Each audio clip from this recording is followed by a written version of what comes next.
আজকে আমি আপনাদেরকে শিখাবো আল্লাহুম্মা ইয়া কারীমু আগনিনি বিফাদলিকা এই নামটির উপর ফু দিলে কি হয়।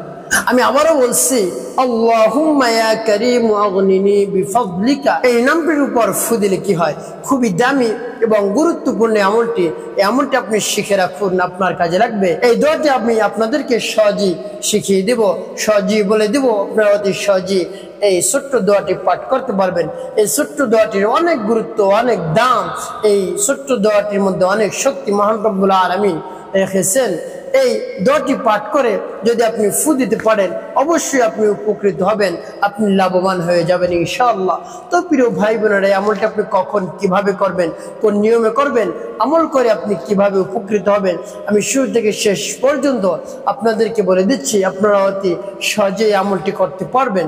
তো প্রিয় ভাই বোনেরা, আপনাদের সকলের কাছে অনুরোধ থাকবে, যখন আপনি আমলটি শিখবেন তখন এই ভিডিওটি না টেনে না কেটে আপনি শুরু থেকে শেষ পর্যন্ত দেখবেন।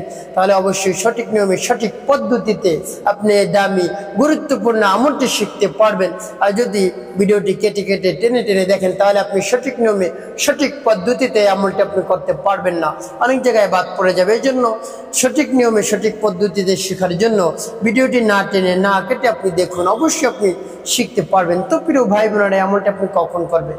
যে কোনো সময় আপনি আমলটি করতে পারেন, কোনো সমস্যা নেই। তো নামাজের পর করলে উত্তম, যে কোনো নামাজের পর আপনি করতে পারেন। তো যখন আপনি আমলটি করবেন, অবশ্যই আপনাকে পবিত্রতা অর্জন করতে হবে, তারপর আপনি আমলটি শুরু করে দিবেন। যখন এই আমলটি শুরু করবেন, এর পূর্বে অবশ্যই আপনাকে দোয়া ইস্তেগফার পাঠ করতে হবে, গুনাহ মাফের উদ্দেশ্যে, তাওবার উদ্দেশ্যে আপনি মহান রব্বুল আলামিনের কাছে ইস্তেগফার করবেন, আস্তাগফিরুল্লাহ আস্তাগফিরুল্লাহ আস্তাগফিরুল্লাহ। বা পূর্ণ ইস্তেগফারটি যদি আপনি পারেন তাহলে তো পড়বেন আস্তাগফিরুল্লাহ রাব্বি মিন কুল্লি যামবি ওয়া আতুবু ইলাইহি লা হাওলা ওয়ালা কুওয়াতা ইল্লা বিল্লাহিল আলিয়্যিল আযীম। এভাবে যখন ইস্তেগফার পাঠ করা হয়ে যাবে, আপনি 3 বার দুরূদ শরীফ পাঠ করবেন, সাল্লাল্লাহু আলাইহি ওয়াসাল্লাম সাল্লাল্লাহু আলাইহি ওয়াসাল্লাম সাল্লাল্লাহু আলাইহি ওয়াসাল্লাম। এভাবে ইস্তেগফার এবং দুরূদ শরীফ পাঠ করা যখন হবে, আপনি ফু দিবেন না। তারপরে আপনি সেই দোয়াটি পাঠ করবেন। আর সেই দোয়াটিকে আমি আপনাদেরকে বলে দিচ্ছি। সেই দোয়াটি যখন পাঠ করবেন, তখন মনে মনে ভাববেন, চিন্তা করবেন, স্মরণ করবেন কোন উদ্দেশ্যের জন্য আপনি আমলটি করতেছেন। সেই উদ্দেশ্যের কথা মনে মনে ভাববেন এবং চিন্তা করবেন, এবং মনে মনে মহান রব্বুল আলামিনের কাছে দোয়া করবেন, হে আল্লাহ, যে উদ্দেশ্যের জন্য আমি আমলটি করতেছি সেই উদ্দেশ্য কবুল করুন, সেই সমস্যাকে দূর করুন, এবং আমার এই সময়কে আমলকে কবুল করে নিন। এভাবে মহান রব্বুল আলামিনের কাছে যদি আপনি বলতে পারেন, একেবারে বিশ্বাস রেখে, ভক্তি রেখে, অবশ্যই আপনি উপকৃত হতে পারবেন ইনশাআল্লাহ। তারপর আপনি কি করবেন? আপনার সামনে একটি খাতা কলম নেবেন, তারপর আপনি এই দোয়াটি লিখবেন। এখন বলতে পারেন, হুজুর এই দোয়াটি তো আমি লিখতে পারি না বা আরবি লিখতে পারি না। যে লিখতে পারে তার কাছ থেকে আপনি লিখে আনবেন, লিখে এনে তারপরে সামনে রাখবেন, রেখে তারপর আপনি আমলটি করতে পারেন। তারপরে এভাবে আপনি সেই দোয়াটি পাঠ করবেন। আর সেই দোয়াটি কি?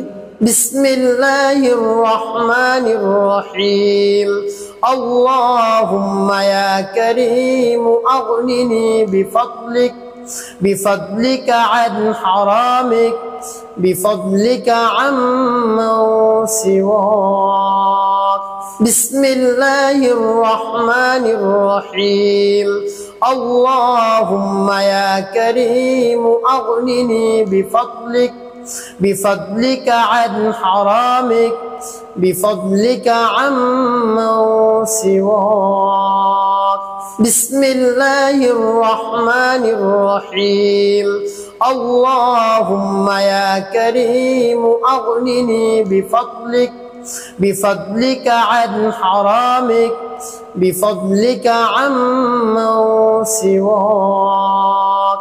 তো এভাবে আয়াতটি কাগজে লিখে এর মধ্যে আপনি দম করবেন, ফু দিবেন।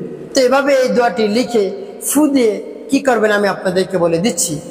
আগে আমলটি শেষ করে নি, তারপরে বলবো। তো প্রিয় ভাই বোনেরা, যখন এই দোয়াটি পাঠ করা হয়ে যাবে, দোয়াটির উপর ফু দেওয়া হয়ে যাবে, সর্বশেষ আপনি 3 বার নবীজি সাল্লাল্লাহু আলাইহি সাল্লামের সাথে দুরূদ ইব্রাহিম পাঠ করবেন।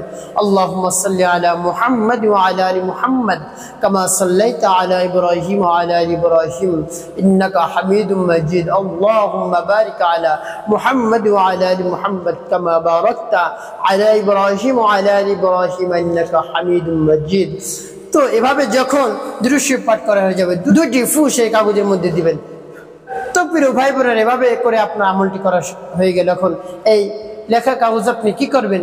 যেটার উপরে দোয়া লেখা ছিল সেটার উপর আপনি ফু দিলেন, এই কাগজ আপনি পানির মধ্যে ভিজাবেন। ভিজানোর পর যখন আপনার কাগজ থেকে সব কালি একেবারে মুছে পানির সাথে মিলে যাবে, তখন সেই কাগজ পানি থেকে আলাদা করবেন। আপনি দরকার হয় ছেঁকে নেবেন, তারপরে সেই পানি আপনি পান করবেন। সেই পানি পান করলে কি হয় আমি আপনাদেরকে বলে দিচ্ছি, খুবই দামি এবং গুরুত্বপূর্ণ আমলটি। আপনি সঠিক নিয়মে আমলটি করুন, অবশ্যই আপনি উপকৃত হতে পারবেন। এভাবে যদি আপনি আমল করেন অবশ্যই আপনি উপকৃত হতে পারবেন। তো প্রিয় ভাই বোনেরা, আমলটি শুধু নারীদের জন্য, আমলটি শুধু মহিলা মা বোনদের জন্য। যে মহিলা মা বোনরা বন্দা, সন্তান হয় না, অনেক সময় পরিভাষায় বাজা বলা হয় যে বন্দা নারী, সন্তান হয় না, এভাবে যদি মানুষ তিরস্কার করতে থাকে, সেই মুহূর্তে আপনি নারী মহান রব্বুল আলামিনের কাছে এই দোয়া করুন, এভাবে আপনি আমল করুন। যদি একটু কষ্ট হয় এই আমলটা আপনি করুন, অবশ্যই আপনি উপকৃত হতে পারবেন।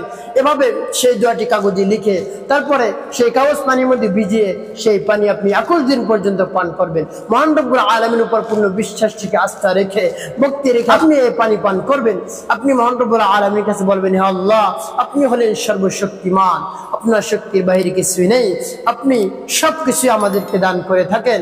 আপনি আমাকে সন্তান দান করুন, আমার সন্তান হয় না, আমি বন্দা নারী, আমাকে মানুষ তিরস্কার করে, আমি আর সহ্য করতে পারছি না। এভাবে যদি হয় তাহলে মহান রব্বুল আলামিনের কাছে বলবেন, অনুনয় বিনয় করে মহান রব্বুল আলামিন অবশ্যই কবুল করে নেবেন ইনশাআল্লাহ। তো প্রিয় ভাই বোনেরা, এভাবে যদি আপনি 21 দিন পর্যন্ত খেতে পারেন, তারপরে 21 দিনের মধ্যে মহান রব্বুল আলামিন আপনাকে সুসংবাদ জানাবেন ইনশাআল্লাহ।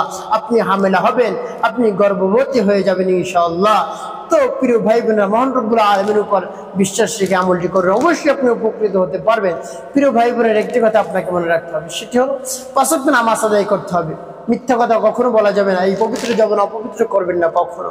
তারপরে মানুষের কল্যাণে বেশি বেশি কাজ করবেন, এবং আপনি এই আমলটি করার ক্ষেত্রে এই আমলটি যতদিন চালাবেন ততদিনের মধ্যে আপনি বেশি বেশি দান সদকা করবেন। অন্যদিন তো করবেনই, এই সময়ের মধ্যে আপনি বেশি বেশি দান সদকা করবেন এবং মহান রব্বুল আলামিনের কাছে বেশি বেশি দোয়া করবেন, অবশ্যই আপনি উপকৃত হতে পারবেন ইনশাআল্লাহ।